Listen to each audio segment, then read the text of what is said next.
A civilização viva mais antiga do mundo nasceu há cerca de 9.000 anos, provavelmente nas planícies férteis do rio Wanho, também chamado Rio Amarelo. Nestes locais eram cultivados cereais como painço e arroz, além de criação de animais como bois, vacas, cabras e porcos. Provas arqueológicas do surgimento do povo chinês são escassas, embora tivessem sido encontradas perto de Beijing restos do Homo erectus, datados de cerca de 460.000 anos, que recebeu o nome de Sinecanthropus pequinensis, também chamado Homem de Pequim. Há provas fidedignas da existência de duas culturas com cerâmica, a cultura Yanshao, entre os anos 3.950 e 1.700 a.C., e a cultura Longshan, entre 2.800 e 2.850 a.C. No leste da China encontram-se dois rios, o Yangtze-kiang e o Wanho, também conhecido como Rio Amarelo. Este rio foi o responsável pelo desenvolvimento da agricultura e o surgimento de inúmeras aldeias e cidades na região. Ele se torna muito raso e arenoso durante a estação seca, e após as chuvas ele enche e cobre as planícies. Essa dinâmica irrigava as terras e os camponeses podiam plantar na época de estiagem durante as vazantes. Acredita-se que neste território teria se dado o início de toda a civilização chinesa, mas recentemente as pesquisas revelaram aos historiadores que este é apenas um dos centros de difusão que deu origem à civilização chinesa. Diz a tradição que os Xians, que reinaram entre 2025 e 1818 a.C., foram a primeira dinastia chinesa hereditária, embora a primeira de que se tem evidências históricas seja a Shang. A dinastia Shang, que reinou entre 1766 e 1027 a.C.,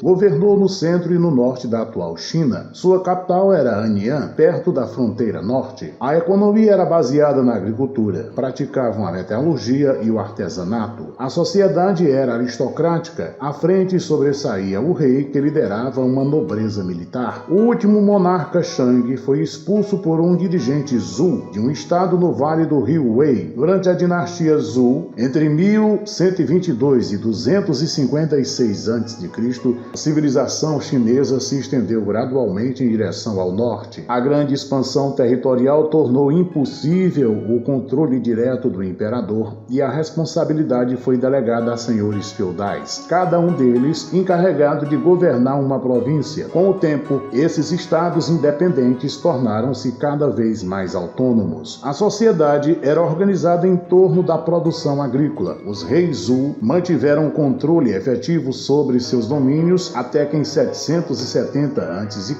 alguns estados se rebelaram e, junto com invasores nômades vindos do norte, expulsaram soberanos de sua capital. Posteriormente, os Zhous fundaram uma nova capital em direção ao leste em Luoyang. Do século 8 ao século 3 a.C., ocorreu um rápido crescimento econômico e uma profunda mudança social, num contexto de instabilidade política extrema e um estado de guerra quase incessante entre 7 principados independentes. Os estados situados nas fronteiras exteriores da área cultural chinesa expandiram-se à custa de seus vizinhos não chineses, menos avançados. Durante o século 7 e 6 a.C., houve breves períodos de estabilidades decorrentes da organização de alianças entre os poderosos estados periféricos sob a hegemonia de um membro mais forte. No entanto, por volta do século 5 a.C., o sistema de alianças era insustentável e a China dos Zhous caminhou para o chamado período do Rei dos Combatentes, que durou entre 481 e 221 a.C.,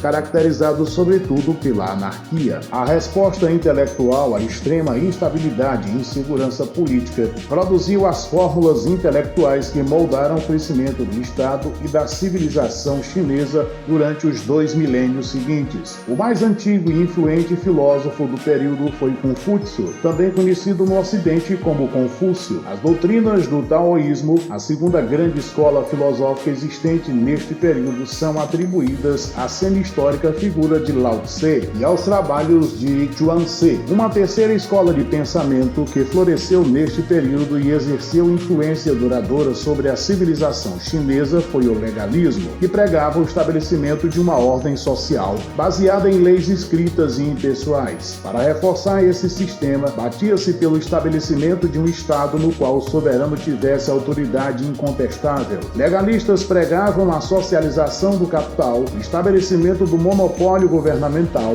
reforçar seu poder militar e centralizar o controle administrativo na figura do rei. Durante o século IV a.C., o reino de Qin, um dos estados periféricos emergentes do Noroeste, dedicou-se a um programa de reformas seguindo doutrinas legalistas. Ao mesmo tempo, o poder dos Zhus entrou em colapso em 256 a.C. O rei Qin se autoproclamou Shi Huangdi, primeiro imperador da dinastia Qin, que reinou de 221 a 206 a.C.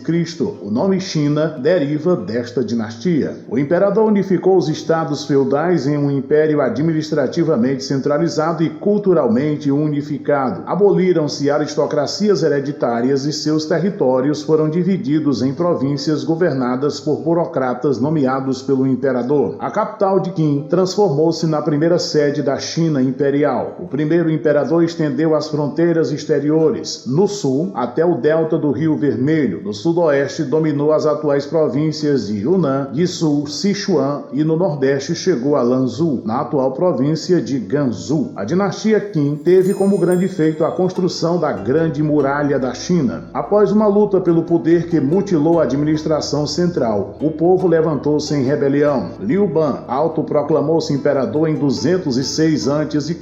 e fundou a dinastia Han, que reinou de 206 ao ano 9 depois de Cristo, que seria a mais duradoura da era imperial. Os Han estabeleceram seu governo sobre a base unificada dos Qin, modificando a política que havia provocado sua derrocada. Uma das contribuições mais importantes desta dinastia foi a adoção do mandarim como língua oficial, além de estabelecerem laços comerciais com o Ocidente, criando uma das mais intensas rotas comerciais da antiguidade que perdurou até a Baixa Idade Média, a conhecida Rota da Seda. Durante a dinastia Han, se um chinês revelasse a algum estrangeiro a técnica de fabricação da seda, seria condenado à morte. Os primitivos Han alcançaram o auge de seu poder sob o imperador Wu, que reinou de 140 a 87 a.C.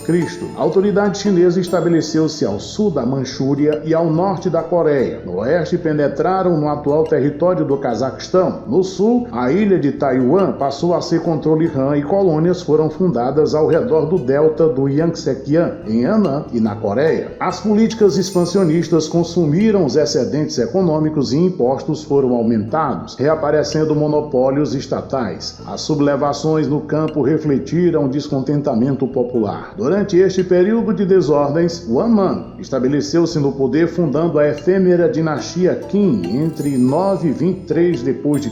Nacionalizaram-se toda a terra e a distribuição entre os camponeses. Aboliu-se a escravatura e reforçaram-se monopólios imperiais sobre o sal, o ferro e a moeda. A resistência das poderosas classes proprietárias de terra foi tão dura que fez revogar a legislação sobre a terra. A crise agrária intensificou-se e a situação se deteriorou. No norte, eclodiu uma rebelião camponesa e as grandes famílias proprietárias de terra uniram-se a eles, reinstaurando a dinastia Han. A debilidade administrativa e a ineficácia dominaram a última dinastia Han ou oriental. No ano 220 d.C., Cao Pi fundou a dinastia e o reino Wei entre 220 e 265 nas províncias do norte. A dinastia Shu Han, do ano 221 a 200 263 firmou-se no sudoeste e a dinastia Wu entre os anos 222 e 280 no sudeste. Os três reinos sustentaram incessantes guerras entre si. Em 265, Sima Yan usurpou o trono e estabeleceu a dinastia dos Tissins entre 265 e 317 no norte. Em torno do ano 280 da era cristã, havia reunificado o norte e o sul sob seu domínio. No entanto, pouco depois da morte de Sima, em 290, o império começou a ruir. As invasões começaram no ano 304 e até mais ou menos 317. Os Hunos, provavelmente os mesmos Hunos que haviam arrebatado a dinastia dos Tissins no norte da China. Durante quase 3 séculos, este território foi governado por várias dinastias não chinesas, enquanto no sul o mesmo era feito por uma sucessão de 4 dinastias chinesas. Nenhuma dessas dinastias invasoras foi capaz de estender seu controle sobre a totalidade da planície do norte até o ano 420 da Era Comum, quando o feito coube à dinastia Beiwei do norte entre 386 e 534. A China foi unificada sob a dinastia Sui, que reinou entre 581 e 618 depois de Cristo, e estabeleceu o sistema administrativo centralizado. A dinastia Sui caiu no ano 618 diante de uma revolta liderada por Liu Yan, que fundou a dinastia Tang, que reinou entre 618 e 907 depois de Cristo. Iniciou uma época de força e brilhantismo na história da civilização chinesa. Criaram uma administração centralizada e foi promulgado um elaborado código de leis administrativas e penais. Sob os Tangs, a influência chinesa estendeu-se sobre a Coreia, o sul da Manchúria, o norte do Vietnã e o que é hoje o Afeganistão. A dispersão do poder político e econômico que marcou a dissolução da dinastia Tang sucedeu o chamado período das 5 dinastias, entre os anos 907 e 960 no norte, enquanto 10 estados independentes se estabeleceram no sul. O período das 5 dinastias terminou no ano 960, quando um chefe militar, Zhao Guanjin, proclamou o estabelecimento da dinastia Song. Por volta de 978, os Song controlavam a maior parte da China. Costuma-se dividir o período em etapa dos Songs do norte, entre 960 e 1126, e a etapa dos Songs do sul, entre 1127 e 1279. Os Songs do norte limitaram em grande parte o poder dos militares das províncias e, subordinando o exército ao poder civil, reorganizaram o governo imperial, centralizando o controle efetivo na capital. No entanto, a debilidade militar transformou-se em um problema crônico. Os Songs se aliaram no começo do ano 1120 à dinastia Qin, que reinou entre 1122 e 1234 do norte da Manchúria, em oposição aos Liao, que se voltaram contra os Songs e marcharam em direção ao norte. Os Songs se retiraram e em 1135 restabeleceram sua capital em Gansu, na província de Zhenjiang. No entanto, esta dinastia foi dominada por um fator imprevisto. A força militar dos mongóis, liderados por Gengis Khan, iniciaram uma série de conquistas que resultaram na formação do Império Mongol, o maior do mundo até então. Gengis Khan conquistou Pequim no ano 1207 e ampliou seu poder entre o restante do norte da China. Kublai Khan, neto de Gengis Khan, transferiu a capital mongol para perto de Pequim,